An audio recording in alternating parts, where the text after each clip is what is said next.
তার উপর মুখ্যমন্ত্রী প্রতিক্রিয়া দিয়েছেন, ওই ফিগার দিয়েছেন, উনি বলছেন অপরাধ নাকি কমছে, এই বিষয়ে কিছু বলবেন? এই সময় তো আমি বিধানসভায় থাকতে পারিনি। যাই হোক, এখন অপরাধ কমেছে ন্যাচারালি পুলিশের কাছ থেকে যা তথ্য পেয়েছেন তার ভিত্তিতে মুখ্যমন্ত্রী বলবেন। ফিগার তো ওনার পক্ষে তৈরি করা সম্ভব না। কিন্তু ঘটনাটা কি? ঘটনা হচ্ছে আক্রান্ত মানুষ থানায় যেতে পারছে না, কোনো থানায় মামলাই নিচ্ছে না, কোনো থানায় মামলা করতে গিয়ে যাদের দ্বারা আক্রান্ত হলেন তাদেরই দেখা যাচ্ছে থানায় বসে আছে, ওখানেই আক্রান্ত হচ্ছে বলে তাদের বিরুদ্ধে যারা অভিযোগ করতে গেলেন আবার মামলা তৈরি করে তাদেরকে গ্রেপ্তার করছে, থানা লোকাবে এবং জেলে পাঠাচ্ছে। কাজে এতে করে যে ফিগারটা এখানে উপস্থিত করা হচ্ছে, এই ফিগারটা কারেক্ট হবে মনে করার কারণে আমাদের সময়ে মহিলাদের ক্ষেত্রে যেটা নির্দেশ ছিল, পুলিশ কোন নেগোসিয়েশনে যাওয়ার চেষ্টা করবে না। মহিলারা যখনই থানায় আসবেন, তারা অভিযোগ করবেন, পুলিশের ফরমোস্ট রেসপন্সিবিলিটি হচ্ছে রেকর্ড করা, মামলাটা রেকর্ড করা, তারপরে সেখানে তদন্ত শুরু করা। এরপরে যদি যিনি অভিযোগ করলেন, যাদের বিরুদ্ধে অভিযোগ, তারা যদি নিজেরা বসে এই জায়গাটা মীমাংসা করার দিকে যাওয়ার চেষ্টা করেন, তাদের ব্যাপার।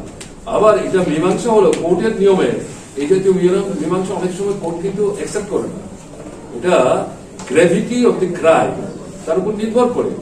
আমাদের সময়ে যে সংখ্যাটা, এটা হয়তো বলতে পারে আগে বেশি ছিল এখন কম, আমাদের সময় বেশি হওয়ার পেছনে মূল কারণ হচ্ছে এটা, এই অভিযোগ ছিল না যে আমরা অভিযোগ জানাতে গিয়ে থানায় অভিযোগ করতে পারি। এখন কিন্তু অভিযোগ আছে, ঠিক আছে। আর কিছু যা দিল না, যা দিয়েছে। আজকে বিধানসভায় দাঁড়িয়ে একটা কনফিউশন যে লিখিত পরীক্ষা লাগবে কি লাগবে না, এই যে কনফিউশন, সেটা নিয়ে আপনাদের কি মত? না, কনফিউশনের কি আছে? এটা তো কালকে দেখবো মুখ্যমন্ত্রী বলেছেন, শিক্ষামন্ত্রী বলেছেন, আলোচনা করতে গিয়ে কালকে না পরশু আমাদের বিধায়ক আজকে এক প্রশ্ন উত্তরে উঠেছিল, আপনি ছিলেন? আমি ছিলাম। আমি আপনাদের জন্য এই কাগজগুলি সংগ্রহ করছিলাম। সুদীপবাবু বলছিলেন লিখিত পরীক্ষা লাগবে না, মন্ত্রী বলছেন সেটা জানেন না এখন। সুদীপ বাবুর কথা আমি কালকে যা শুনেছি, পত্রিকা যা দেখেছি, উনি সম্ভব বলেছেন যে ইন্টারভিউ ছাড়া নেওয়ার ব্যবস্থা, উনি এইভাবে উদয় বলেছেন। আচ্ছা, না, সুপ্রিম কোর্টের রায় যেটা লেটেস্ট আমি যেটা দেখেছি, কাগজটা আমি দেখেছি, তাতে যেটা বলেছে শুধু একটাই রিল্যাক্সেশন দিয়েছে, সেটা হচ্ছে 23 বার এবং মার্চ 2023 পর্যন্ত পরীক্ষা লাগবে না, লিখিত পরীক্ষা হবে না, মৌখিক হবে, এই সম্পর্ক নিয়ে বলেনি। কাজে সেই জায়গায় পরীক্ষা লাগবে না এরকম আমার তো অন্তত এটা পড়ে কিন্তু আমার চোখে এটা আসেনি, তাহলে আরেকবার দেখতে হবে এরকম না। আর এর আগে যখন প্রশ্নটা এসেছিল, সুদন দাস ব্যাপারটা তুলেছিলেন, তাতে গিয়ে যেটা মুখ্যমন্ত্রী বলেছেন, শিক্ষামন্ত্রী বলেছেন যে না, আমরা লোক নিচ্ছি, এই পোস্ট আছে, সেখানে যারা যে ইন্টারভিউ দেবেন দেখা যাবে। এবং তাতে একটা হিসেব দিয়েছিলেন 2030-এর মধ্যে, সবাই তো নাই, একটা অংশ চাকরি পেয়ে গেছেন, আর বেটার চাকরি প্রায় 88-89 জন তো আমরা হারালাম, হ্যাঁ, তারা আমাদের ছেড়ে গেছে। যদি সংখ্যাটা এই দিক থেকে হয়তো কম, তাহলে ওখানে যে হিসেবটা দেওয়া হলো অ্যাবাউট 8,000+, তারা নাকি ফর্মটা ফিল আপ করেছে। কাজেই এর থেকে বোঝা যাচ্ছে যে সরকার এই পরীক্ষা ছাড়া তাদেরকে নেবেন না। তাহলে এই পরিস্থিতিতে আমাদের বক্তব্য হচ্ছে এটাই, কেন এটা করছে? আমরাই তো পোস্ট তৈরি করেছিলাম অলরেডি, শিক্ষক না, এগুলি কেন বাতিল করবে? এগুলো রিভাইভ করুন। Government council of ministers cancel করেছেন, কাউন্সিল অফ মিনিস্টারই এটা রিভাইভ করতে পারে। এটা নিলেই ইন্টারভিউ যেগুলো হয়ে আছে, কাগজপত্র আপনাদের কাছে আছে, এডুকেশন ডিপার্টমেন্ট কন্ট্যাক্ট করেছে, সেগুলো দেখলেই তো যারা found fit you can absorb that. যারা এর মধ্যে দেখা গেল ফিট না, তারা কাভার করছে না, তাদেরটা বিকল্প অন্য কিছু চিন্তা করতে পারে। আমরা এই যে স্ট্যান্ডটা এখন আমরা স্টিক করছি। Anything else? শিক্ষকতার অভিজ্ঞতা তো নিয়ে যে সবাই শিক্ষক হয়ে ঘটনা কি তা? শিক্ষকতা করতে করতে অভিজ্ঞতা তো মানে কাজের মধ্য দিয়ে অর্জিত হয় না।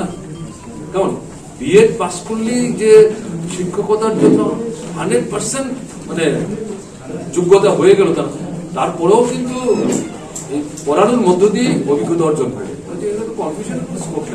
এখন আমাদের দেশের জাতীয় শিক্ষানীতিতে 2009 যেটা তাতে কতগুলি ক্যাটাগরি ঠিক করে দিয়েছিল।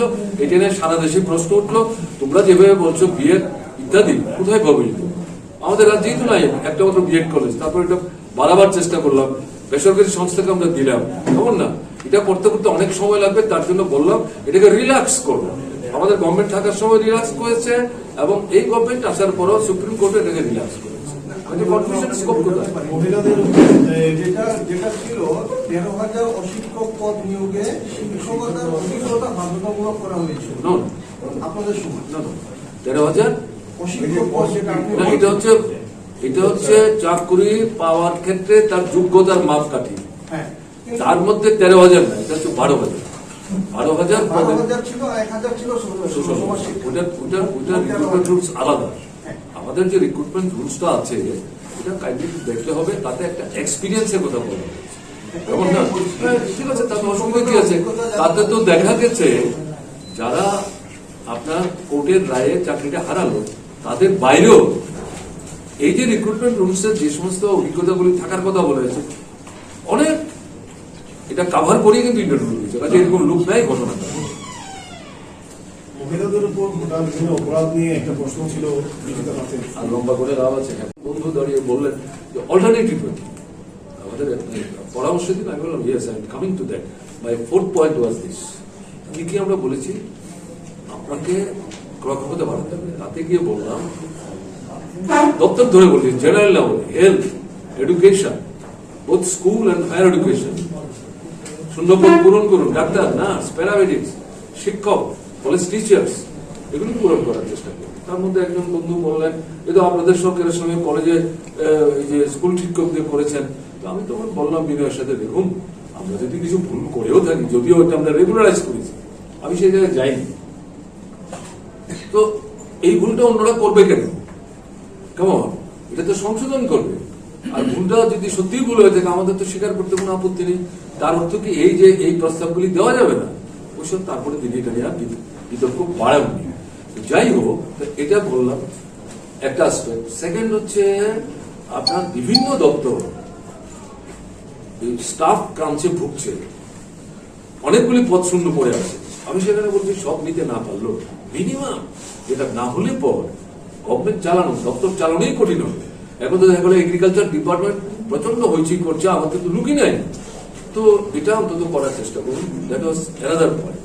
তারপরে যেটা বললাম আমরা সেটা হচ্ছে রেগা 12। রেগাতে মেশিন ব্যবহার করছেন, এটা করা যায় না, আইনের বিরুদ্ধে। রেগার অবজেক্টিভ কি, পারপাসটা কি? স্টারভেশনটা বন্ধ করো, হাফ স্টারভেশন বন্ধ করো। অ্যাসেটস কিছু না কিছু তৈরি হবে, কিন্তু এটাই মূল না। এগুলো মানে বস মাপ কাঠি নিয়ে গিয়ে মাপ ঝুঁকের ব্যাপার না। মানুষ রাতে কিছু পয়সা তো মজুরি কত, আমাদের রাজ্যে 205 টাকা। লাস্ট আমরা যখন রেখে যাই তখন ছিল 177 টাকা। এটা তো আমাদের ইচ্ছা মতো না, এটা হচ্ছে আপনার সিপিআই, কনজিউমার প্রাইস ইন্ডেক্স, এক এক রাজ্যে এক এক রকম। আমাদের রাজ্য হিমাচলের সঙ্গে যুক্ত, তার থেকে যে ফর্মুলা বেরিয়েছে তার উপর ভিত্তি করে আমাদের সময় লাস্ট ছিল 177, এখন এটা 205 টাকা হয়েছে। এটা রাজ্যের কোনো ক্রেডিট নাই। তো এটা তো পাচ্ছে না সবাই, তার মধ্যে মেশিন ইউজ করছে। মেশিন যদি মানুষের কাজ করে, পয়সা তো মেশিন পাবে, মানুষ পাবে না। তাহলে মেশিনের একজন মালিক আছে। আমি বললাম এটা তো নানা রকম লোক নিয়ে যাচ্ছে, এবং তথ্য হচ্ছে এগুলো হচ্ছে আপনার এই মন্ডলের লোকরা। আর মজুরি যারা পরিশ্রম করছে পুরোটা হাতে পাচ্ছে না, দেরি হচ্ছে, এবং অর্ধেকটাই নিয়ে চলে যাচ্ছে অন্যরা। এটা বন্ধ করুন। প্রয়োগ তো বাজেটের স্পিচে কোনো জায়গায় উল্লেখ নেই। It's a unique in the country. এখানে এটা বাড়ানো দরকার, টাকা বাড়ানো দরকার, দিন বাড়ানো দরকার, এটা আমরা বলেছি। আর বলেছি এগ্রি অ্যান্ড অ্যালাইড সেক্টর, এই জায়গাটাতে পয়সা খরচ বাড়ানো, কারণ এটা হচ্ছে আমাদের অর্থনীতির মূল ভিত্তি। এটা না হলে পর মাঝারি শিল্প, ছোট শিল্প হবে না। বড় শিল্প চাইলে ত্রিপুরা চট করে হবে না। অবশ্য ইনফ্রাস্ট্রাকচার আমরা ডেভেলপ করছি, রাস্তাঘাট, বিদ্যুৎ, সেচ, এগুলো হয়েছে। এই জায়গায় নজর দিন। সেচের নতুন প্রকল্পের কথা বলছেন, পুরনো যে প্রকল্প যেগুলি ভেঙে পড়ছে এগুলো সারাই করুন। সস্তায় বিদ্যুৎ দেওয়ার ব্যবস্থা করুন, কোয়ালিটি সিডস দেওয়ার ব্যবস্থা করুন, ফার্টিলাইজার দেওয়ার ব্যবস্থা করুন। এই কয়েকটা বিষয় সেখানে বলার চেষ্টা করেছি। অর্থাৎ এখানে এই যে কথাগুলো আমি বললাম, এর থেকে নিশ্চয়ই আপনারা রিয়েলাইজ করছেন নেগেটিভ অ্যাপ্রোচ না কোথায়। এবং সেখানে কংক্রিটলি বলেছি, মনে হচ্ছে ফিনান্সিয়াল ম্যানেজমেন্টের কোথাও একটা ঘাটতি আছে, এটা গভীরে যাওয়ার দরকার আছে। এবং আপনারা একটা শ্বেতপত্র বের করেছিলেন প্রথম 3 বছর হয়ে গেল, তাতে অনেক কথাবার্তা বলেছেন, এটা নিয়ে ভালো বলেছেন, তার ভাষণে খুব ভালো বলেছেন কালকে, আমি সেটা যাচ্ছি না। আমি অলরেডি তাহলে 3 বছর এখন আপনারা একটা নতুন শ্বেতপত্র করুন না, ওখানে যা যা আপনাদের বক্তব্য ছিল এটা কতটা ওভারকাম করতে পেরেছেন, এখন পজিশনটা কি আপনাদের অর্থনৈতিক অবস্থা, এটা করলে তো ত্রিপুরার মানুষ জানবে, আপনাদের র্যাঙ্ক এন্ড ফাইলও জানবে। সেকেন্ড আমি বলেছি ফিনান্সিয়াল ক্ষেত্রে যেটা মনে হচ্ছে যে পুয়ার ম্যানেজমেন্ট, এটা ওভারকাম করার জন্য প্ল্যানিং কমিশন নাই, এখন নীতি আয়োগ আছে, ইউ ক্যান রিকোয়েস্ট দেম, অথবা গভর্নমেন্ট অফ ইন্ডিয়া যে ফিনান্স ডিপার্টমেন্ট এক্সপিরিয়েন্স লোক আছে তাদের কাউকে আনুন, তাদেরকে বলুন একটু পরীক্ষা করে দেখুন না আমাদের এই যে গ্যাপগুলো তৈরি হচ্ছে এর থেকে বেরোবার জন্য আমাদের কি করা উচিত কি করা উচিত না, এটাও কিন্তু সেখানে বলা হয়েছে। কাজে আমি বললে ভালোই হোক, আমি সবটা বললাম, এটাকে তো কারোর পক্ষে বোধহয় বলা সহজ সম্ভব না যে এখানে শুধু নেগেটিভ কথা বলেছি আমরা, নট নেগেটিভ, তার উইকনেস গুলো আইডেন্টিফাই করেছি, বললে অনেকক্ষণ বলা যেত, আমি তো খুব কম সময়ে বলার চেষ্টা করেছি এবং এই সময়ের মধ্যে কি অল্টারনেটিভ হতে পারে সেগুলো সম্পর্কে বলার চেষ্টা করেছি। এই থ্যাংক ইউ।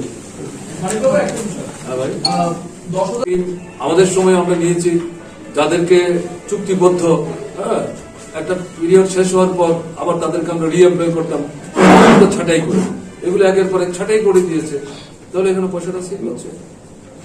তারপরে আমরা যেটা বললাম সেটা হচ্ছে ডিএ 17টার মধ্যে আপনারা 3 পয়েন্ট দিলেন, আর 7 সেন্ট্রাল পে কমিশন বলছেন। Central pay commission means what? আপনাদের যে মানে কমিটমেন্ট তা হচ্ছে ফুল স্কেল, তাতে অনেকগুলি বিষয় যুক্ত।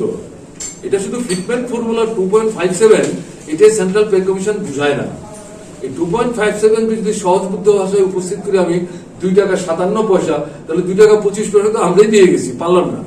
তাতে গিয়ে কিন্তু আমাদেরও এই যে রেভিনিউ ডেফিসিট হচ্ছিল প্রায় 300 কোটির মতো ডিউরিং লাস্ট 5 ইয়ার্স, এটা ছিল লাস্ট ইয়ার, এটার জন্য কিন্তু করতে হয়েছে।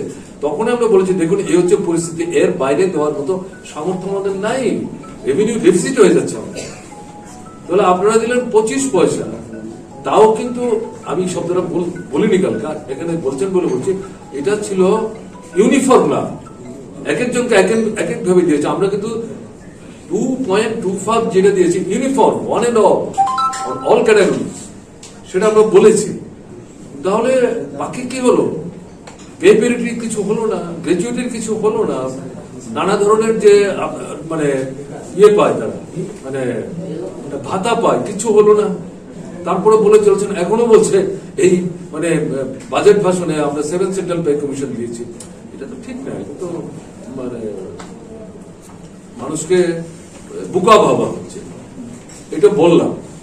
এবং এই জায়গায় দাঁড়িয়ে যেটা বললাম, দেখুন এই কোভিড পিরিয়ডে মন্ত্রী বিধায়কদের বেতন কমিয়েছেন আপনারা, কেউ বিরোধিতা করে বলে পয়সা সেই বিধায়কদের এলাকা উন্নয়নের জন্য যে টাকা ধরা ছিল এটা সাসপেন্ডেড হয়েছে, কেউ বিরোধিতা করেনি, পয়সা সেভ হলো। কিন্তু বাজেটের যে বাজেটটা বিনা বক্তৃতায় আমরা সমর্থন করে গেলাম, এই টাকাটা তো ওখানে ধরা আছে, তাহলে এই টাকাটা খরচ হলো না। এই সময় অফিস কাছারি ঠিক মতো বসেনি, স্বাভাবিক, কর্মচারী কম এসছে, গাড়ি ঘোড়া কম লেগেছে, ফুয়েল কস্ট কমেছে, পাওয়ার খরচ কমেছে, টেলিফোন খরচ কমেছে, বাইরে যাতায়াতের জন্য দিয়ে অনেক কমেছে, কেমন না? তাহলে পয়সা এখানে সেভ হয়েছে। তাহলে এই যদি বিষয়গুলি আমরা একটা জায়গায় আনি, তাহলে তো ডেফিসিট হওয়ার কথা, ডেফিসিট এটা তো জাস্টিফাই করতে হবে, এবং ডেফিসিট মানে একটা হিউজ। এখন আমি যদিও সময় বাঁচানোর জন্য কালকে বলিনি, আপনারা জিজ্ঞেস করছেন বলে বলছি, টোটালি যে বাজেটটা উপস্থিত করা হলো তাতে গিয়ে দেখা যাচ্ছে যে বিরাট অঙ্কের একটা টাকা, একটা দেখাচ্ছে সেন্টার থেকে যেটা পাবে শেয়ার অফ সেন্ট্রাল ট্যাক্সেস, এটা তো বয়ান্সির উপর নির্ভর করবে। মানুষের যদি ক্রয় ক্ষমতা না থাকে, সে যদি কিনতে যেতে না পারে, তাহলে রেভিনিউ জেনারেট করবে কোথেকে? কাজে সেই মানুষের ক্রয় ক্ষমতা বাড়াবার জন্য আমাদের সেন্ট্রাল গভর্নমেন্টের যে বাজেটটা চলছে, ফাইনাল হয়নি, তাতে কি ব্যবস্থা নিচ্ছে? নাথিং। সেটা তো বাজারে যেতে পারবে না। কাজে আপনারা যে একটা অনুমান থেকে নির্ভর করে এখানে সেন্ট্রাল মানে শেয়ারের মানে ট্যাক্সের শেয়ারটা যেটা আশা করছেন সবটা পাবেন, এটা তো মনে করার কারণে গত বছর কমেছে, এটা একটা কারণ হতে পারে। এবার এটা বেড়ে যাবে, এক্সপেকটেশন অনুযায়ী হয়ে যাবে, ফুলফিল করবে, এটা কিন্তু মনে করার কারণ নাই। পদ্ধতিটা হতে পারে ফিনান্স কমিশনের যে মানে এসুরেন্স, এটা হয়তো পাবে। এর বাইরে যেটা দেখা গেল আপনার যে এই রেভিনিউ ডেফিসিট হলে পরে তার তো মার্কেট বোরিং এ যাওয়া ছাড়া কোনো রাস্তা নাই। বোরোইং এর অনেকগুলি পদ্ধতি আছে এবং সেখানে গিয়ে দেখা গেল যে প্রভিডেন্ট ফান্ড থেকে শুরু করে নেগোশিয়েটেড লোন এর মাধ্যমে যেভাবে টাকাটা আনা হচ্ছে এটা তো বার্ডেন। কালকে আমি দেখছিলাম আমাদের ভানুলাল সাহা যখন এটা বলছিলেন সাপ্লিমেন্টারি বাজারের উপর, আমাদের অর্থমন্ত্রী মহাশয় দাঁড়িয়ে বলছেন আপনারা ঋণ নিয়েছেন, এটা তো ঋণ পরিশোধ করার ঋণ, আর এই স্কিম তো সেন্ট্রাল গভর্নমেন্টই সেগুলো উপস্থিত করেছে। আমাদেরই তো প্রশ্ন ছিল ঋণের টাকা ফেরত দেওয়ার জন্য আবার ঋণ করছে, অর্থটা এটা তো আমরা জালে জড়িয়ে যাচ্ছি না? কেন আমাদের এই টাকাটা এইভাবে দিচ্ছেন না? আমাদের তখন অর্থমন্ত্রী ছিলেন বাদল চৌধুরী, তারপরে ভানুবাবু আসলেন, তো উনি দেখলাম বললো, এখন উনি কতটা বুঝে বলেছেন আমি জানি না, তার মানে এটা নিয়ে তো আমি তাকে চ্যালেঞ্জ করতে যাব না, ঠিক আছে, কিন্তু এখন যেটা হলো এটা তো বুঝা চাপাচ্ছে গভর্নমেন্ট। আজকের আম আছে, কালকে শাম থাকবে, পরশু যদু আসবে, তারপরে মধু আসবে, কিন্তু গভর্নমেন্ট থাকবে। এবং এরকম একটা জায়গায় এই যে বার্ডেনটা হচ্ছে এটা তো বিয়ার করতে হবে পিপল অফ দি স্টেট। এবং এই জায়গায় যে বাজেটটা প্লেস করলো দেখবেন এই সমস্ত কিছু এই যে মানে মার্কেট বোরিং টোরিং সেন্ট্রাল থেকে যা পেতে টেতে পারেন সব একটা হিসেব করে উপস্থিত করার পরও জেনারেল বাজেট এস্টিমেটে ডেফিসিট দেখাচ্ছে প্রায় 775 কোটি টাকা। তার মানে হচ্ছে এর পরেও কিন্তু আপনার ডেফিসিট থাকছে। তাহলে এই যে জায়গাটা it's a very dangerous thing. আমাদের সময় আমরা নিয়েছি যাদেরকে চুক্তিবদ্ধ, একটা পিরিয়ড শেষ হওয়ার পর আবার তাদেরকে আমরা রিএমপ্লয় করতাম, ছাঁটাই করে, এগুলো একের পর এক ছাঁটাই করে দিয়েছে। তাহলে এখানে পয়সাটা সেভ হচ্ছে।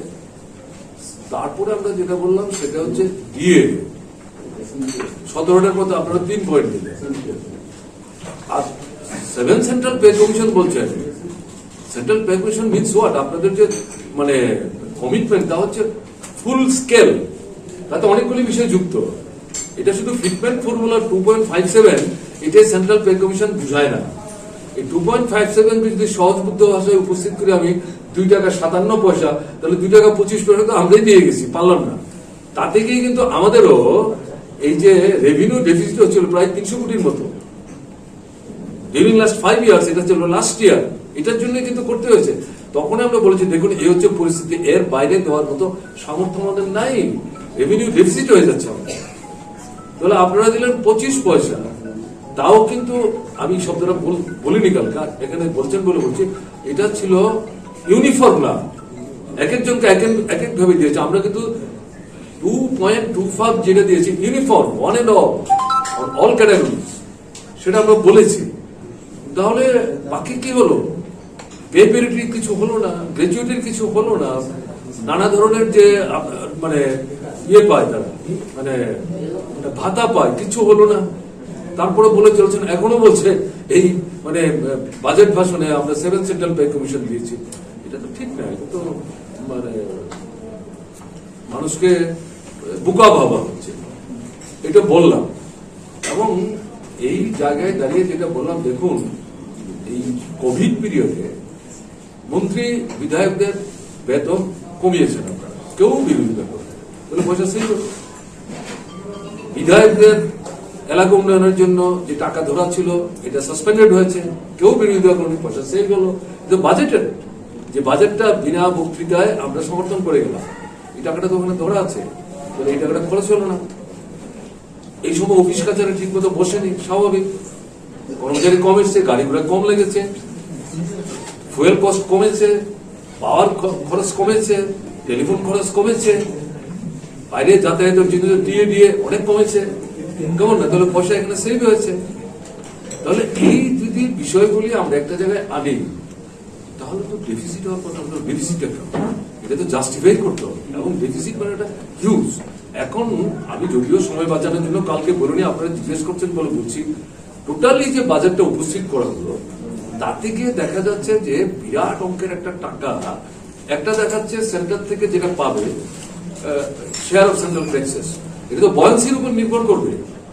মানুষের যদি ক্রয় ক্ষমতা না থাকে, সে যদি কিনতে যেতে না পারে, তাহলে রেভিনিউ জেনারেট করবে কোথেকে? কাজে সেই মানুষের ক্রয় ক্ষমতা বাড়াবার জন্য আমাদের সেন্ট্রাল গভর্নমেন্টের যে বাজেটটা, এই চলছে, ফাইনাল হয়নি, তাতে কি ব্যবস্থা নিচ্ছে? নাথিং। সেটা তো বাজারে যেতে পারবে না। কাজে আপনারা যে একটা অনুমান থেকে নির্ভর করে এখানে সেন্ট্রাল মানে শেয়ারের মানে ট্যাক্সের শেয়ারটা যেটা আশা করছেন সবটা পাবেন, এটা তো মনে করার কারণে গত বছর কমেছে, এটা একটা কারণ হতে পারে। এবার এটা বেড়ে যাবে, এক্সপেকটেশন অনুযায়ী হয়ে যাবে, ফুলফিল করবে, এটা কিন্তু মনে করার কারণ নাই। একমাত্র যেটা হতে পারে ফিনান্স কমিশনের যে মানে এসুরেন্স, এটা হয়তো পাবে। এর বাইরে যেটা দেখা গেল আপনার যে এই রেভিনিউ ডেফিসিট হলে পরে তার তো মার্কেট বোরিং এ যাওয়া ছাড়া কোনো রাস্তা নাই।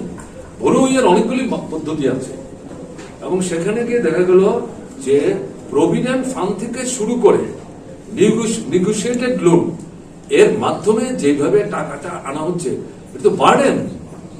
কালকে আমি দেখছিলাম আমাদের ভানুলাল সাহা যখন এটা বলছিলেন সাপ্লিমেন্টারি বাজারের উপর, আমাদের অর্থমন্ত্রী মহাশয় দাঁড়িয়ে বলছেন আপনারা ঋণ নিয়েছেন, এটা তো ঋণ পরিশোধ করার ঋণ, আর এই স্কিম তো সেন্ট্রাল গভর্নমেন্টই সেগুলো উপস্থিত করেছে। আমাদেরই তো প্রশ্ন ছিল ঋণের টাকা ফেরত দেওয়ার জন্য আবার ঋণ করছে, অর্থটা এটা তো আমরা জালে জড়িয়ে যাচ্ছি না? কেন আমাদের এই টাকাটা এইভাবে দিচ্ছেন না? আমাদের তখন অর্থমন্ত্রী ছিলেন বাদল চৌধুরী, তারপরে ভানুবাবু আসলেন, তো উনি দেখলাম বললো, এখন উনি কতটা বুঝে বলেছেন আমি জানি না, তার মানে এটা নিয়ে তো আমি তাকে চ্যালেঞ্জ করতে যাব না, ঠিক আছে, কিন্তু এখন যেটা হলো এটা তো বুঝা চাপাচ্ছে গভর্নমেন্ট। আজকের আম আছে, কালকে শাম থাকবে, পরশু যদু আসবে, তারপরে মধু আসবে, কিন্তু গভর্নমেন্ট থাকবে। এবং এরকম একটা জায়গায় এই যে বার্ডেনটা হচ্ছে এটা তো বিয়ার করতে হবে পিপল অফ দি স্টেট। এবং এই জায়গায় যে বাজেটটা প্লেস করলো দেখবেন এই সমস্ত কিছু যে মানে মার্কেট বোরিং টোরিং সেন্ট্রাল থেকে যা পেতে টেতে পারেন সব একটা হিসেব করে উপস্থিত করার পরও জেনারেল বাজেট এস্টিমেটে ডেফিসিট দেখাচ্ছে প্রায় 775 কোটি টাকা। তার মানে হচ্ছে এর পরেও কিন্তু আপনার ডেফিসিট থাকছে। তাহলে এই যে জায়গাটা it's a very dangerous thing. অর্থাৎ 39th in world happiness report 2021 Finland tops the list, এটা হচ্ছে ক্যাপশন একটা। সেকেন্ড হচ্ছে global hunger index 2020 India ranks 94 out of 107 countries under serious category. এটা হচ্ছে আরেকটা রিপোর্ট যার থেকে আমার এই কথাটা বলা। আর third one, whom all India pandemic pushed 32 million Indians out of middle class, says Pew Research, এটা আমেরিকান বেস এবং ওখান থেকে তারা এটা করেছে এবং তার সমস্ত রেফারেন্স আছে। এটা আপনাদেরও মানে আপনারা হয়তো অনেকেই জানেন, কিন্তু এটা হেল্প করবে। এগুলো ডিশ আউট হলে people will be able to realise what is what, where we have been led. কোভিডের আগে কি ছিল, কোভিড পরিস্থিতি আমাদের কোথায় নিয়ে গেছে, এখন যেভাবে বলা হচ্ছে তার থেকে বেশি করে কি করা দরকার, এটা মাথায় রেখে রেফারেন্সটা হিসেবে এটা হচ্ছে মূল উদ্দেশ্য, অন্য কিছু বলার বিষয় কিন্তু না। এই যদি আপনাদের কিছু জিজ্ঞাসা করার থাকে সংক্ষিপ্ত পরিসরে সোয়া দুটায় বোধ আবার আরম্ভ হবে, তাহলে জিজ্ঞেস করলে নিশ্চয়ই আমার দিকে জানাবো, বলার মতো কিছু থাকে নিশ্চয়ই। আজকে হামলার ঘটনা নিয়ে একটা রেফারেন্স ছিল, এই রেফারেন্সের মুখ্যমন্ত্রী বলেছেন নিন্দনীয়। আমি ছিলাম, এই নিয়ে আপনার প্রতিক্রিয়াটা কি হবে? আমার মানে মুখ্যমন্ত্রী যে স্টেটমেন্টটা করলেন তার জন্য তাকে আমি ধন্যবাদ জানাচ্ছি। তো লেট আফটার 3 years সম্ভবত এটা প্রথম বিধানসভা বা বিধানসভার বাইরে একের পর এক ঘটনা কিন্তু ঘটে চলেছে। মুখ্যমন্ত্রী এবং রাজ্যপালের দৃষ্টি আমরা আকর্ষণ করেছি কয়েকবার। তার পরিপ্রেক্ষিতে প্রথম হলেও দেরিতে হলো যে স্টেটমেন্টটা উনি করলেন যেটা হওয়া উচিত না, বিধায়করা তাদের এলাকায় যাবেন, কেন তাদেরকে বাধা দেওয়া হবে, এটা কোনোমতেই সমর্থন করি না। এবং নিন্দনীয় যে শব্দটা আপনি বলেছেন ইয়েস ক্যাটাগরিক্যালি মেনশন, তো নিশ্চয়ই আমি তার জন্য তাকে ধন্যবাদ জানাবো। কিন্তু আমি শুধু এখানে যেটা অ্যাড করবো সেটা হচ্ছে জনপ্রতিনিধি যেমন বর্তমান আছে, জনপ্রতিনিধি প্রাক্তনও আছে। শাসক দল, বিরোধী দল, যে কোনো দলেরই হোক, শুধু জনপ্রতিনিধি কেন, গণতান্ত্রিক ব্যবস্থায় শাসক দল থাকবে, বিরোধী দল থাকবে, ভিন্নমত থাকবে, মত প্রকাশের স্বাধীনতা সবার থাকবে।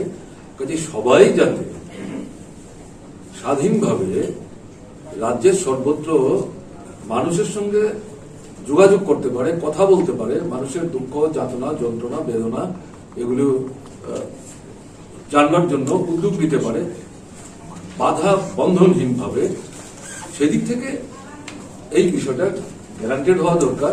আমার ধারণা মুখ্যমন্ত্রী আজকে যেটা বললেন এটা নিশ্চয়ই সবটা কাভার করবে। এখন আমাদের অপেক্ষা করে দেখতে হবে যে এই যে স্টেটমেন্ট মুখ্যমন্ত্রী করলেন, মানে এটা মানে তার গ্রাসরুট লেভেল, গ্রাউন্ড লেভেল কিভাবে, বিশেষ করে তার দলের যে কর্মীরা একটা অংশ যারা এগুলির সঙ্গে যুক্ত, সবাই এগুলি করছে সেটা তো আমরা বলবো না, তারা এর থেকে নিশ্চয়ই রিয়েলাইজ করবেন এবং এই ধরনের ঘটনার পুনরাবৃত্তি ঘটবে না, এটা আমরা চাইবো। কাজে এটার জন্য আমাদের একটু অপেক্ষা করতে হবে। এই মুখ্যমন্ত্রীর বিধানসভা কেন্দ্রের মধ্যেই পরপর কয়েকটা ঘটনা হয়ে গেছে, বিরোধীদের উপর আক্রমণ করার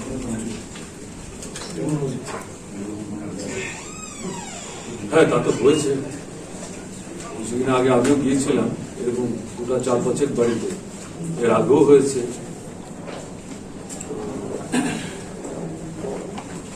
এটা তো কাম্য না, এটা হওয়া উচিত না। আমরা সেদিন আমাদের মানে কয়েকজন মিডিয়ার বন্ধু ওখানে ছিলেন শেষের দিকে, যারা আমার কাছে জানতে চাইছিলেন। আমি বললাম, দেখুন আলাদা করে কি মন্তব্য করব, মানুষ সব দেখছেন, শুনছেন, মানুষ অপেক্ষা করছেন সময় সুযোগের জন্য, যখন এটা পাবেন তার জবাব দেবেন, এটুকুই আমি বলেছি। আমার ধারণা আজকে যেভাবে বাদল চৌধুরীর উপরের ঘটনার পরিপ্রেক্ষিতে মানে মুখ্যমন্ত্রী মন্তব্য করলেন, সব বিষয়গুলো বোধহয় এর মধ্যে কাভার করবে। নিশ্চয়ই এটা ভবিষ্যতে বন্ধ হবে। আমরা সব দল তো একরকম কথা সব বিষয়ে নাও বলতে পারি, ভিন্ন মত থাকতেই পারে, এটাই গণতন্ত্রের মানে অন্যতম গুরুত্বপূর্ণ বৈশিষ্ট্য। সেটা যার যার বক্তব্য শেষে বলবেন। এখন শাসক দল মিটিং করবে, বিরোধী দল যদি এই সম্পর্কে কোনো বক্তব্য থাকে তারা আলাদা করে মিটিং অর্গানাইজ করে তাদের বক্তব্য রাখবেন, মানুষ তার জীবন অভিজ্ঞতার সিদ্ধান্ত নেবেন। আবার বিরোধী দল বক্তব্য রাখবে, সভা করবে, সমাবেশ করবে। শাসক দলের যদি বা অন্য কোনো রাজনৈতিক দলের যদি এই সম্পর্কে ভিন্ন মত থাকে তারা অর্গানাইজ করুন, তারা বলুন, মানুষ তাদের অভিজ্ঞতা থেকে ঠিক করে নেবেন। ফলে আমরা চাইবো এই অ্যাটমসফিয়ারটা এটাকে ব্রিং ব্যাক করা দরকার। সেটা আমরা আশা করবো মুখ্যমন্ত্রী আজকে স্টেটমেন্টের পরিপ্রেক্ষিতে নিশ্চয়ই এই অবস্থাটা মানে পুনঃস্থাপিত হবে, ফিরে আসবে। আপনি বাজেট সম্পর্কে আপনার অবজারভেশনটা একটু বলেন আমাদেরকে। অবজারভেশন কাউকে ছিল না তোমরা? অবজারভেশন দেখো, আমরা একটা কনস্ট্রাকটিভ অ্যাটিটিউড নিয়ে বিষয়টাকে দেখার চেষ্টা করেছি। তাতে কয়েকটি পয়েন্ট সেখানে আমি বলার চেষ্টা করছি সংক্ষিপ্ত সময়। প্রথম ছিল বাজেট বক্তৃতাটা শুরুই হয়েছিল প্যান্ডেমিক সিচুয়েশনের কারণে রিসেশন, তাতে পৃথিবীর প্রায় সব দেশই কোনো না কোনো ভাবে এতে মানে আক্রান্ত হয়েছে। প্যারাটা পড়লে মনে হবে যে রিসেশনটা প্যান্ডেমিকের সময়ই এসছে। আর দ্বিতীয় হচ্ছে তার যে গ্র্যাভিটি অফ যে সিচুয়েশন অফ রিসেশন, এটা মনে হয়েছে আমাদের কাছে হালকা। এটা দিয়েই শুরু করেছে যে রিসেশন কিন্তু শুরু হয়েছে 2008-এ। এটা 1929-30 তখন আমার জন্ম হয় না। আমরা তো পরে কাগজপত্র ঘাটাঘাটি করে এগুলি যখন জানলাম, এটাকে বলা হয়েছিল গ্রেট রিসেশন। এটা আন্তর্জাতিক পরিসরে এটা অনেকটা ফ্রেজের মতো হয়ে গেছে। এটাকে সারপাস করেছে, রেকর্ড সারপাস করেছে। এত লং ডিউরেশনের রিসেশন হয় না, এবং এই রিসেশনটা প্যান্ডেমিক সিচুয়েশনে অ্যাগ্রাভেট করেছে আনডাউটেডলি। কিন্তু উপস্থাপনাটা এরকম তাদের মনে হতে পারে যে এই সময় হয়েছে এবং বোধহয় ব্যাপারটা শেষ। মোটেই ঘটনাটা না। এখন পর্যন্ত কেউ বলছে না যে রিসেশন ইজ ওভার। কাজে এই পয়েন্টটা বলার উদ্দেশ্য হচ্ছে এটা যদি মাথায় না থাকে তাহলে বাজেটে তার রিফ্লেকশন হবে না। এই কারণে ব্যাপারটাকে আমার টেক আপ করতে হবে। এবং সেখানে আমরা কি বললাম, রিসেশন মূল কথাটা কি? মূল কথা হচ্ছে পণ্য আছে, কেনবার ক্ষমতা আয় নাই, পয়সা না থাকলে কি করে কিনবে, তার ডিমান্ড যাই থাকুক। কাজে এই পরিস্থিতিতে মানুষের ক্রয় ক্ষমতা বাড়াতে হবে, ফলে তার রিফ্লেকশন আমাদের বাজেটের মধ্যে থাকা দরকার। আমাদের মতো রাজ্য ত্রিপুরা, আমরা তো দারুণভাবে এই জায়গাটার মধ্যে মানে বিধ্বস্ত। কাজে এই বিষয়টা রিফ্লেকশন বাজেটে থাকা উচিত। আমি এটা বললাম যে পরে আমি বলবো, এটা হচ্ছে ওয়ান পয়েন্ট। সেকেন্ড, এই বাজেট স্পিচেই যেটা বলা হয়েছে আরেকটা জায়গায়, সেকেন্ড পয়েন্টে যেটা আমি ফিল করি, সেটা হচ্ছে আপনার জিডিপি। তাতে দেখা গেল IMF তার লেটেস্ট যেটা এই বছরের জিডিপি যেটা ফোরকাস্ট করেছে, প্রবাবিলিটি, এটাতে বলেছে যে প্রায় আপনার 11%, 11.5 সম্ভবত। আর OECD এই দুটোই উল্লেখ করেছে, যদিও আমার কাছে আরো অন্যান্য মানে প্রতিষ্ঠানের তথ্য আছে।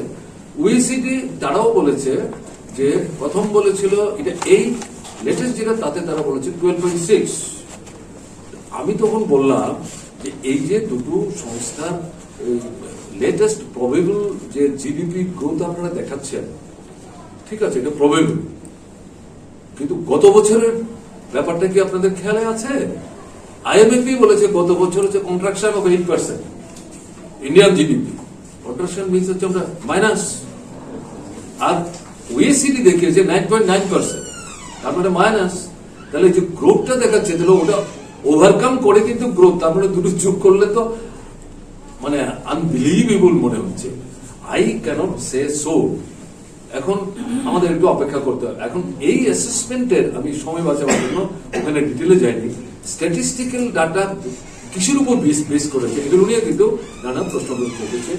আমি তখন বলেছি যে এই তথ্যের উপর ভিত্তি করে আমরা যদি মানে অর্থনৈতিক পরিস্থিতির একটা দ্রুত উন্নয়ন ভাবি, তাহলে বোধহয় আমাদের সমস্যা হতে পারে। কাজে ব্যাপারটা আমি উল্লেখ করলাম। থার্ড যে পয়েন্টটা বলেছি সেটা হচ্ছে এই বাজেটের কাগজপত্র পড়তে গিয়ে দেখা গেছে যে আপনার রেভিনিউ ডেফিসিট আনপ্রেসিডেন্টেড 1717 কোটি সামথিং। রেভিনিউ ডেফিসিট মানে হচ্ছে রেভিনিউ রিসিট থেকে এক্সপেন্ডিচার বেশি, তা থেকে এই ডেফিসিটটা হচ্ছে। এবং কেন হবে আমরা বলেছি, জানতে চাইছি কেন এটা হবে।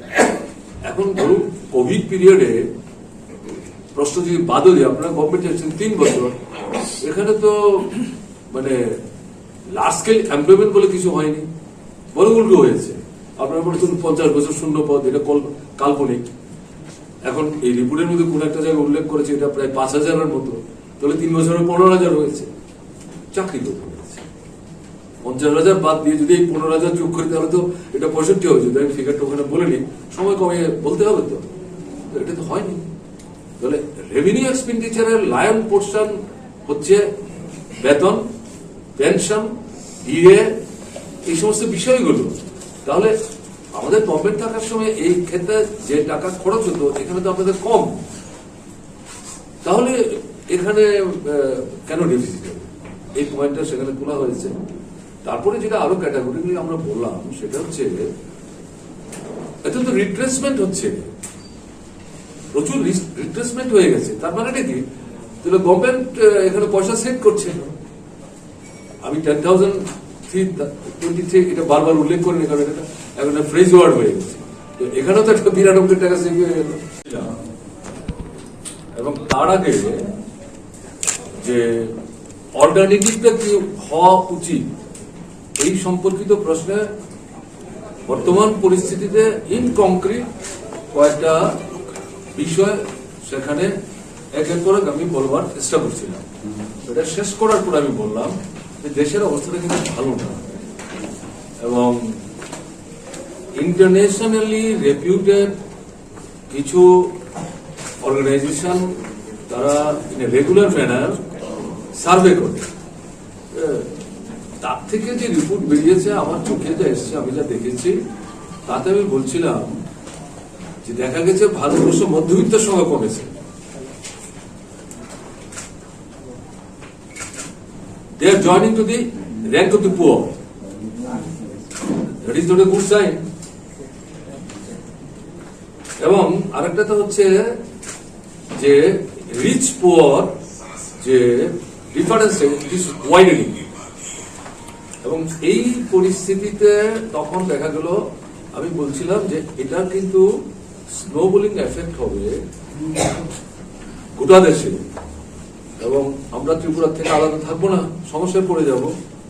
কাজে এই পরিস্থিতি থেকে বেরোতে গেলে পরে আলোচনাতে যে কয়েকটা বিষয় মানে পদক্ষেপ নেওয়ার জন্য অনুরোধ করলাম আমার সংক্ষিপ্ত আলোচনায়, এগুলো গুরুত্ব দেওয়া উচিত। তার জন্য আমি ব্যাপারটা রিলেট করলাম। তখন দেখা গেল আমাদের শিক্ষামন্ত্রী শ্রী রতনলাল নাথ মহাশয় তিনি দাঁড়িয়ে বললেন, এই যে বলছেন আপনি এগুলোর রেফারেন্সটা কি? আমি এগুলি নানা পত্রপত্রিকা থেকে আমি পেয়েছি, তার থেকে বললাম না, এইভাবে তো বলা যায় না। আমি তো একটু মানে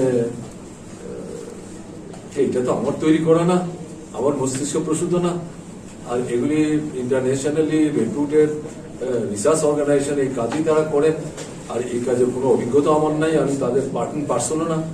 তো তাদের দেওয়া তথ্যের উপর ভিত্তি করে বিভিন্ন পত্রিকায় যা উঠেছে সেটা আমি দিলাম। তো ঠিক আছে, রেডিলি আপনি যদি ইন্টারেস্টেড হন তাহলে পরে আমি যেখান থেকে তথ্য সংগ্রহ করছি সেটা আপনাকে পেতে আমি সাহায্য করব। আমি তো সংগ্রহ করে নিয়ে আসিনি। হ্যাঁ, তাতে করে আমার যেটা মনে হয়েছে যে এটা একটা কনফিউশনের স্কোপ থেকে গেলেও যেতে পারে। এটা নিয়ে বিতর্ক পারেনি, আমি তো আমার কথা শেষ করলাম। আজকে পত্রিকা হঠাৎ একটা পত্রিকায় দেখলাম, I don't like to mention the name of the paper, তাতে এই বাজেট ডিসকাশনের ব্যাপারে আমাদের যে দৃষ্টিভঙ্গি বক্তব্য তার কোনো কিছুই নাই। ঠিক আছে, কোন পত্রিকা কোন বক্তব্য প্রাধান্য দেবে দেবে না, এটা তাদের নিজস্ব দৃষ্টিভঙ্গি, এখানে রাক্ষোভের তো কোনো কারণ নাই। কিন্তু হঠাৎ করে খুঁজতে গিয়ে মানে দেখতে গিয়ে দেখলাম ভেতরে রতনবাবুর এই যে মন্তব্যটা, এটাকে কিন্তু আবার ওখানে স্প্ল্যাশ করলো এবং এমনভাবে উপস্থিত করলো মানে ঢংটা হচ্ছে এরকম যেন এগুলি বেসলেস কিছু তথ্য যেন উনি বলার চেষ্টা করছিলেন। তখন আমার মনে হয়েছে এটা তো আরো কনফিউশন হবে, তো এটা তো হওয়া উচিত না। আমার মনে হয় তথ্যগুলি আমাদের প্রেসের বন্ধুদের হাতে দেওয়া ভালো, তারা যদি এগুলি প্রপারলি ইউজ করে এটা মাসেসের জন্য হেল্পফুল হবে। আমাদের পরিস্থিতিটা কি রতনবাবু জানতে চেয়েছেন, ওনাকে আমি পাঠিয়ে দিয়েছি। এটাই যে বিষয়গুলো অর্থাৎ মানে ধনী গরিব, মধ্যবিত্ত থেকে গরিব হওয়া, তাতে আরো অন্যান্য বিষয়, আমি সেগুলিতে তখন যাইনি। এই তিনটা বিষয় আপনাদের হাতে তুলে দেওয়ার জন্য প্র্যাকটিক্যালি আমি আপনাদের দেখেছি। বেশি সময় নেওয়ার আমার অন্য কোনো উদ্দেশ্য না, অন্য কোনো বিষয় বলারও আমার মানে যে আকাঙ্ক্ষা তাও ঘটনা না। এর জন্যই ডাকা, এটা আমি দিয়ে বলবো। আমাদের লোক এখানে আছে কি?